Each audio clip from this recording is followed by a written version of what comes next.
We chose an article from the Journal of Experimental Psychology. It's called When Unfamiliarity Matters, Changing Environmental Context Between Study and Test Affects Recognition Memory for Unfamiliar Stimuli. This presentation was done by Jennifer Rogers, Mary Fernia, and Abdallah Jara. The main purpose of this study was to further examine how memory may change based on the context in which you learned something and the context in which you are asked to recall it.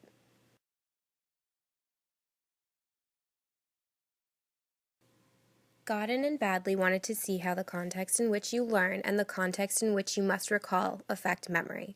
They gave a word list to one group, which had to learn the words underwater.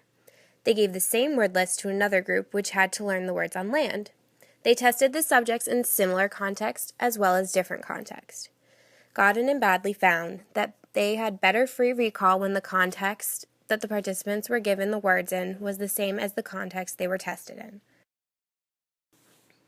Another study studies the changes in internal state and how they affect memory. Ike found that under the influence of psychoactive drugs, free recall was affected and people had trouble remembering what they were supposed to. In 1993, Dalton did a study to examine the effect of cues on recall tasks. The first step was to show a group of participants a photo array of faces. The following week, the participants returned for the second part of the study. They were shown another photo array which contained some similar faces from the week before and some unfamiliar faces. Dalton found that when participants were interviewed later, they more easily recalled the familiar faces than the unfamiliar faces. They tested these participants in 2 different locations, but the change in environmental context only affected memory for unfamiliar faces. The current study conducted 3 experiments. In the first experiment, they tested the effect of changing the environmental contexts between study and test on recognition memory discrimination for unfamiliar faces. In the second experiment, they tested the effect of changing the environmental contexts between study and test on recognition memory discrimination for unfamiliar words this time.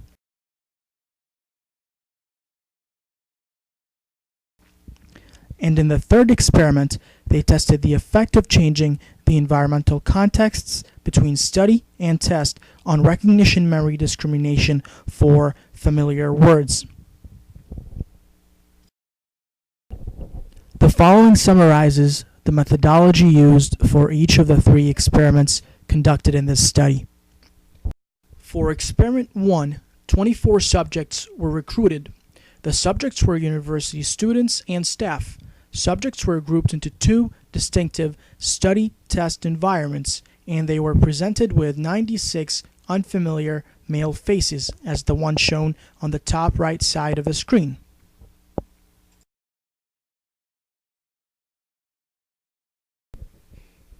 For experiment 2, 24 subjects were recruited. The subjects were university students and staff. Subjects were grouped into 2 different distinctive study test environments, and they were presented with 96 English monosyllabic non-words, as the ones shown on the upper right side of the screen.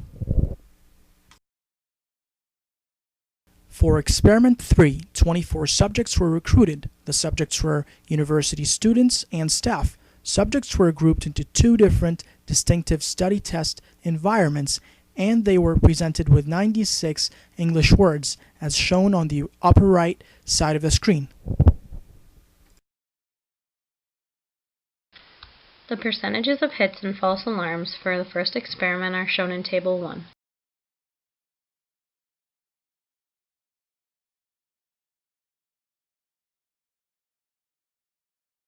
A score of 0.50 or less shows the participants' inability to distinguish targets from distractors.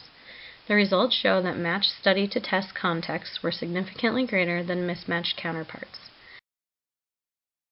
Changes in environmental context impair recognition memory discrimination for unfamiliar faces. The second experiment showed no significance in the main effect, as shown in Table 2.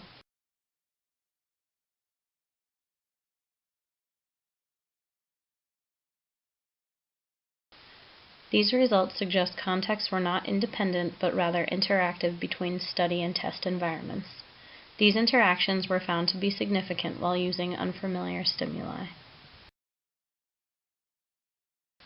Experiment 3 showed no significance in either independent contributors or interaction between study-test contexts, as shown in Table 3.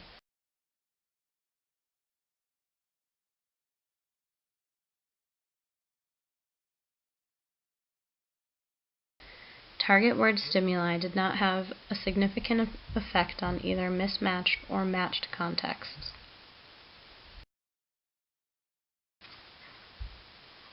The overall results of the study show that recognition memory discrimination is relatively unaffected by environmental manipulation, unlike free recall, which is known to be affected by environmental changes. This result may be explained by previous hypotheses and theories, such as the outshining hypothesis, cue specificity, and global memory models. Previous studies support the idea that weak environmental context cues in a study setting may be overpowered by stronger cues in a test environment. These cues are made stronger by similar items. The unfamiliar stimuli may become associated within specific contexts, while the familiar stimuli can have multiple cues. When this association is stronger for the target than the distractor, recognition memory discrimination is successful. Discrimination appears to be more affected by familiar stimuli characteristics. This study showed that differences between hits and false alarms were greater for familiar items. This may be due to qualitative variation in familiar and unfamiliar stimuli. This idea may be better understood by future studies involving recognition memory discrimination.